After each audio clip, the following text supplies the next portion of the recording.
There's a reason so many modern men are confused, lost in love, betrayed in trust, and silenced when they speak the truth. The problem: they've been told to ignore what was once common knowledge that rulers, warriors, and thinkers used to guide entire civilizations. Today, we're going to unveil that ancient truth, the one no one dares to say out loud anymore, about the nature of most women and why denying it leads to suffering. In classical philosophy, every being is thought to possess a telos, a final purpose or end toward which it naturally strives. This concept is foundational to the ancient understanding of ethics, politics, and biology. The notion of telos is not simply a task or a goal, but the realization of one's essential nature. Just as an acorn strives to become an oak tree, or a knife fulfills its telos by cutting well, human beings too were seen as possessing innate roles aligned with their form and function. Within this framework, women were not viewed as men with different appearances, but as distinct beings with their own natural orientation toward specific ends. To understand the telos of women through this classical lens, one must start with the fundamental principle that nature does nothing in vain. If something exists, whether a part of the body or a function of the soul, it exists for a reason, and that reason is directed toward a natural fulfillment. Woman, in this sense, is not to be defined merely by her relation to man, but by the internal logic of her being. Her body, her psychological tendencies, and her social inclinations point toward a specific telos, the preservation, nurturing, and continuation of life. This is not merely about childbirth. It extends to the nurturing of families, the formation of social bonds, and the maintenance of relational harmony within the community. The feminine telos is rooted in stability rather than expansion. Unlike the masculine nature, often seeks to extend, conquer, and overcome, the feminine is more oriented toward consolidation, preservation, and care. This contrast is not a judgment of value but of direction. Masculinity, by its essence, seeks the unknown, the battlefield, the frontier, the challenge. Femininity, on the other hand, seeks to secure what has already been gained, to maintain order, to protect the intimate world of relationships and home. This does not render the woman passive. It simply places her action within a different sphere, one no less essential to the flourishing of a society. The classical philosopher would observe that nature equips every being with the faculties necessary for its telos. In woman, emotional intelligence, verbal ability, and social intuition are not accidental. They are finely tuned instruments of her role within the human ecosystem. Her capacity to read emotional cues, to resolve conflict through empathy, and to establish bonds of trust and interdependence serve the larger aim of maintaining cohesion in the social unit. This is a different kind of strength, one that moves subtly, often invisibly, but with immense power.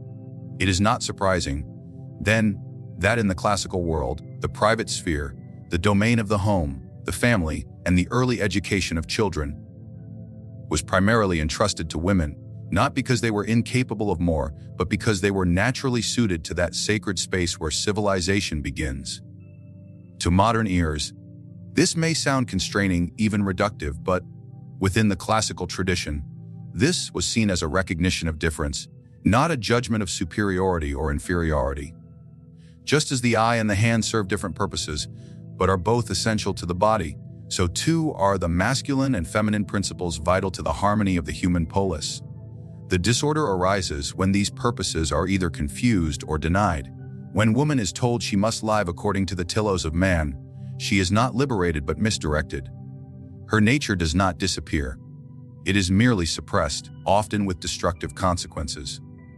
The classical thinker would also recognize that when a being is prevented from realizing its telos, it becomes restless, disordered, and potentially harmful. This is not unique to women, it is a universal principle. But applied to the question at hand, it suggests that much of the modern tension surrounding gender and identity may not stem from oppression, from the confusion and denial of nature's purposes. When women are told their unique capabilities are irrelevant, or when they are encouraged to mimic the telos of men in order to be seen as equal, the result is not empowerment, but alienation, both from themselves and from the men who no longer understand them. It is also important to note that telos is not rigid. The ancients understood variation within nature. Not every man was a warrior, not every woman was a mother. Yet the patterns held firm enough across generations to form a general understanding of what is natural. These patterns guided the development of education, laws, and customs. They were not seen as chains but as a blueprint for flourishing. When one works with nature, one builds stability. When one works against it, one invites collapse. This understanding of feminine telos does not imply confinement, but direction. The woman whose life is aligned with her nature is not bound by social expectations. She is fulfilled through harmony with herself. Her power may not be aggressive, but it is enduring. Her strength is not always visible, but it shapes generations. The classical mind saw this not as a limitation, but as a mystery to be honored, studied, and respected. In the classical framework of human psychology and ethics, the soul was seen as a composite of rational and irrational parts. The rational soul governs thought, deliberation, logic, and moral discernment. The irrational soul, while not evil or corrupt by nature, encompasses desires, passions, and emotions.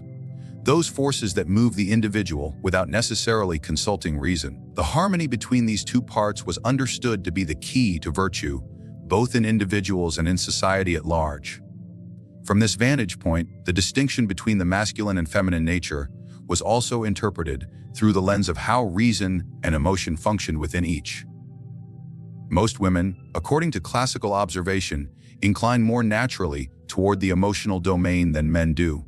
This is not to suggest women are incapable of reason or that they lack intellectual capacity. Indeed, history is filled with brilliant and wise women, but within the ancient view, the typical or average distribution of tendencies differs. The feminine temperament is often more responsive to pathos, feelings of affection, sorrow, fear, joy, longing, and aesthetic beauty, while the masculine temperament is often more disposed toward logos, the rigorous application of reason, categorization, abstract principles. This imbalance is not a flaw in the feminine nature, but rather a unique shaping of the soul that serves specific roles and purposes. A heightened emotional sensibility allows a woman to connect, nurture, and intuit the needs of others. It makes her attentive to nuance, unspoken words, and subtle signals that logic alone might overlook. This emotional depth is also the wellspring of compassion, maternal care, and social harmony, all indispensable to human civilization. In nurturing children, sustaining relationships, and managing the unspoken dynamics of social life, the emotional wisdom of women has historically served as a balancing force against the harsher, more confrontational tendencies of the masculine realm. However, as with all strengths, the same qualities that enable good can, when ungoverned, lead to disorder.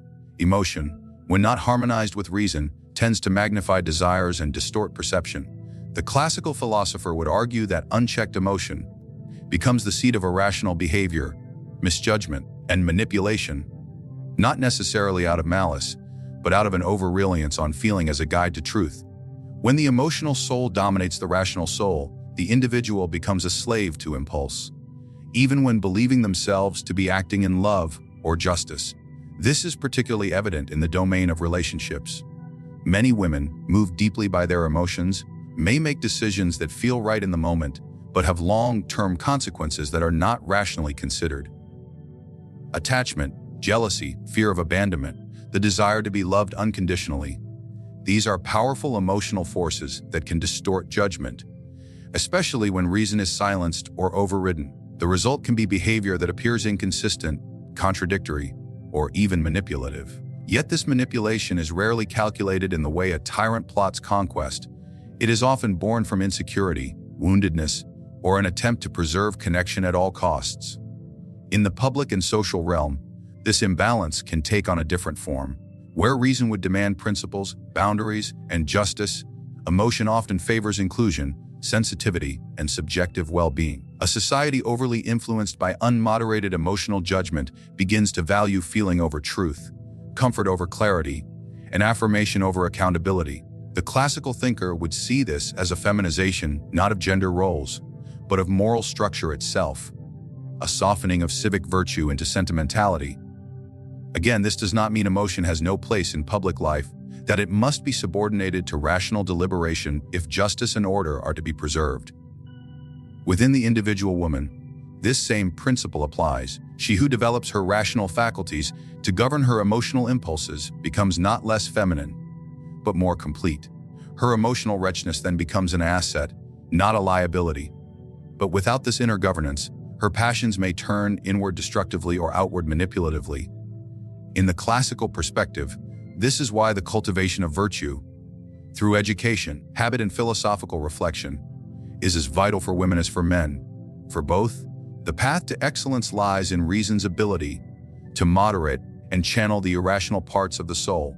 The imbalance of reason and emotion does not make most women dangerous by nature, but it does make them more susceptible to certain errors when they are not trained or encouraged to cultivate rational discipline. In romantic and familial contexts, this can manifest in cycles of over-giving, emotional withdrawal, passive aggressiveness, or relational control. In the absence of self-awareness and philosophical reflection, emotion becomes law, and feelings are treated as truth. This is not unique to women. The classical insight maintains that the emotional soul speaks louder and more frequently within the feminine psyche. Thus, the need for inner balance is especially urgent. In contrast, the masculine psyche may lean toward the error of emotional suppression, overly privileging reason, and thereby losing the warmth and connection that emotion provides. This creates a different kind of imbalance. The principle remains: reason must govern, not destroy, the irrational parts. When women are taught to honor emotion, but also temper it with reason, not repress it, but understand and order it, they ascend to their highest potential. When they are told that their feelings are sovereign and unquestionable, they are led into a distorted self-image where power is confused with control and authenticity with impulsivity. In the classical view of power, the most dangerous force is rarely the one that shouts. It is the force that whispers, persuades, and influences without appearing to command. The ancient mind understood that power does not only dwell in armies, law, or political dominion. There exists a more subtle, more insidious form of power, one that wears no crown but bends kings, one that holds no office but sways policies, one that wields no weapon but penetrates the heart. This power was not found only in men who conquered nations, but also in women who conquered minds. The feminine, as observed through classical philosophy, holds influence not through force, but through softness. A softness that disguises the will, camouflages intent, and reshapes the world through intimacy and emotional leverage.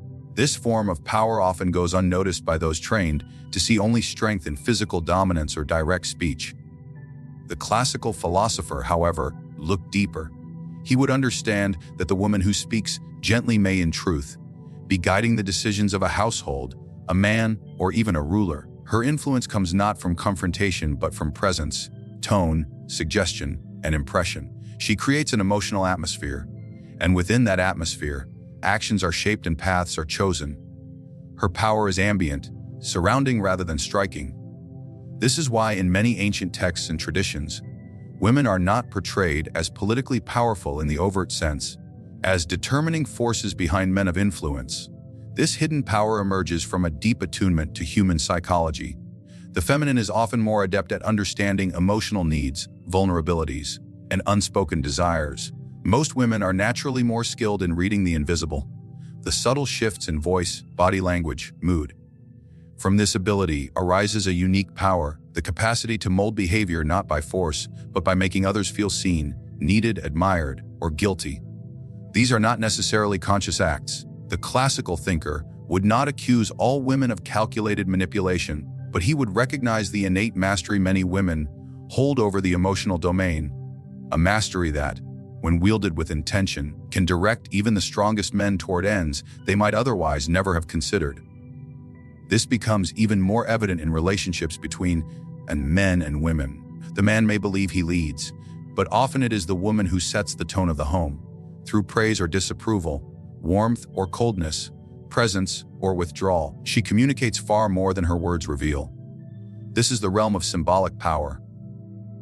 Power that moves invisibly yet with great precision. In many historical contexts, the most influential women were not those who ruled from thrones, but those who shaped kings behind closed doors. Their power came through love, affection, seduction, or even sorrow. the soft tools of persuasion that often proved more effective than commands or decrees. Such power, because it does not announce itself, is often underestimated. It operates in silence, in glances, in gestures, and in moods. A man may command armies and still be undone by the coldness of the woman he adores. A ruler may enforce law and order, but abandon reason at the request of one soft voice. The ancients knew this well. The feminine form, gentle in appearance, nurturing in demeanor, could hold a kind of dominion that outlasted brute strength. For strength perishes, but emotional bonds linger. Memory, longing, regret, and guilt are instruments of enduring control, and most women, knowingly or not, possess a talent for weaving these into the fabric of their relationships. Classical literature is filled with stories of female figures whose power resides in their ability to influence. From queens and muses to lovers and mothers, they rarely lead by command but by inspiration, seduction, and emotional proximity. This is not to diminish their impact. On the contrary, the philosopher would argue that this indirect form of rule is in some ways more potent. It is one thing to obey a command out of fear. It is another to change one's path out of desire or guilt. The former may fade when fear vanishes. The latter lingers deep within the soul. Moreover, this hidden power can be double-edged. When governed by wisdom and virtue, it becomes a stabilizing force, nurturing, harmonizing, creating the emotional context for growth and trust. But when guided by insecurity, bitterness, or vengeance, it can become destructive. The same intuitive understanding that allows a woman to comfort and heal can also be used to control, sabotage, or emotionally wound. The ancients did not ignore this danger. They recognized that emotional intelligence, like all power, requires discipline. And when that power is hidden behind softness, it becomes all the more important to ensure that it is tempered by moral insight and self-awareness. The soft form of power does not compete with masculine strength. It complements or undermines it, depending on how it is directed. It operates not in the battlefield, but in the bedchamber, the conversation, the silence between two people. Its subtlety is its strength. It changes decisions without appearing to, reshapes identities without confrontation, and leaves no trace yet every consequence. This is the kind of power that builds or destroys legacies. In the pursuit of the good life, classical philosophy emphasizes the importance of truth, integrity, and alignment with one's highest nature. To live well is not merely to feel pleasure or to be accepted by others, but to act according to reason and virtue. Within this framework, one of the greatest threats to moral development is the desire to please, a seductive but corrosive tendency that compromises truth for the sake of approval. Among the common observations made about human character, the classical mind noted that most women, due to their social orientation and emotional intuition, are more prone to this particular danger, the temptation to seek favor through flattery, to secure safety through charm, and to attain acceptance through emotional affirmation. This is not to imply that all women engage in manipulation, nor that men are immune to the same behavior, but the philosophical perspective recognizes patterns rooted in nature and experience. The woman, often being more relational and emotionally attuned, possesses a heightened sensitivity to the opinions and feelings of others. This can manifest as empathy, nurturing, and compassion, virtues when rightly ordered. Yet, when distorted by fear, insecurity, or ambition, these same qualities can devolve into approval-seeking, a behavior that places the judgments of others above the voice of reason or conscience. Flattery, in this context, is not just a tool for gaining affection. It is a mask that hides the truth, a performance designed to elicit validation. When a person flatters, they are not offering genuine praise, but strategic praise. They sense what the other wants to hear and offer it in order to secure emotional reward. The danger here is subtle but profound. One begins to train the soul not toward what is true or just, but toward what is pleasing and effective. Over time, truth becomes secondary. What matters is not what is right, but what works, what gains attention, affection, or affirmation. The moral compass is slowly replaced by social instinct. For many women, the desire to be seen as good, kind, beautiful, or desirable becomes a trap. In seeking these affirmations, some may begin to present a version of themselves that aligns not with their true nature, but with the expectations of others. They become performers in their own lives, shaping their personality, speech, and even beliefs according to what will bring them the greatest emotional return. This is not always a conscious decision. It can unfold gradually, as small compromises accumulate. A white lie here, a forced smile there, a silence when truth should be spoken. Each step seems harmless, but together they form a pattern of moral erosion. The classical philosopher would argue that the soul must be anchored in something higher than public approval. To be ruled by the opinions of others is to be in a state of moral slavery. It is to surrender the divine voice of reason to the fickle winds of human desire. Women, who often hold the power to influence society through family, community, and cultural values, bear a particular responsibility. If they are led primarily by the desire to be approved, they can become carriers of falsehood, promoting not what is good but what is comfortable, fashionable, or emotionally safe. This leads not only to personal disintegration, but to societal confusion, where moral standards are replaced by emotional trends. In relationships, this need for approval can take a dangerous turn. Some women may mold themselves entirely around the perceived desires of a man, becoming what he wants rather than who they truly are. At first, this may seem like devotion, but it is a form of self-erasure. It builds intimacy on illusion. And when the illusion fades, the relationship collapses, leaving both parties confused and betrayed. On the other end of the spectrum, a woman may use her ability to please as a means of control, weaponizing approval and affection to manipulate others into compliance. In both cases, the root problem is the same: the detachment from truth in favor of emotional advantage. In the realm of public discourse and social influence, this dynamic becomes even more dangerous. The woman who is addicted to being liked may avoid difficult conversations, withhold unpopular truths, and affirm destructive ideas simply to remain accepted. She may support ideologies she does not understand, post messages she does not believe, and surround herself with praise that feeds her ego but starves her integrity. The classical thinker would see this as a grave disorder of the soul, not because women should not be kind or caring, because kindness without truth becomes a lie. It deceives others, and worse, it deceives the self. Moreover, the person who lives for flattery becomes unfree. Her moods rise and fall with the opinions of others. Her identity becomes fluid, shifting according to her social surroundings. She loses the inner stillness required for contemplation and the moral backbone required for courage. The ancient view held that virtue requires firmness, not harshness, but inner constancy. To speak what is right, to act according to principle, to remain silent when noise is demanded, and to withstand disapproval with dignity. These are marks of a soul governed by reason, not emotion. The moral danger of flattery is not only its effect on others, but its cost to the self. When a person lives to be accepted, she cannot know herself. Her life becomes a mirror, always reflecting others but never revealing her own form. Approval becomes the drug, and the withdrawal is unbearable. She must always please, always adapt, always seek. This is not freedom, nor is it love.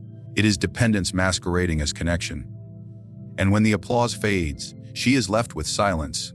A silence that reveals how much of her soul was never truly hers to begin with. The soul that seeks truth must dare to look beneath the surface of appearances, beyond the masks of charm, beyond the veils of softness, and beyond the social expectations that decorate our daily lives. In observing the patterns of behavior, the wise see not merely individuals, but tendencies that, if unchecked, may lead entire societies into moral decay. What has been revealed here is not an accusation, but a mirror. It is a mirror held up to human nature, where certain inclinations, especially among women, toward emotional influence, approval-seeking, and strategic softness are not condemned, but understood.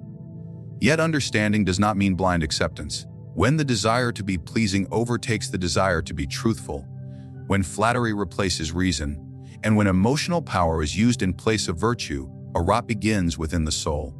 True strength does not lie in dominating others or in pleasing them, but in aligning one's life with wisdom.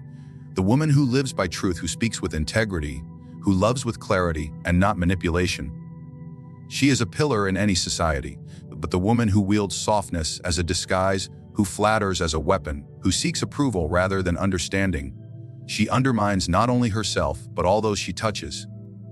Let us remember, greatness is not found in what others say about us, but in how faithfully we live according to our nature, our reason, and our conscience. To rise above the illusions of charm and the temptations of social approval is to reclaim the soul's sovereignty. And in doing so, we do not just restore the balance between man and woman. We restore the balance within the human being.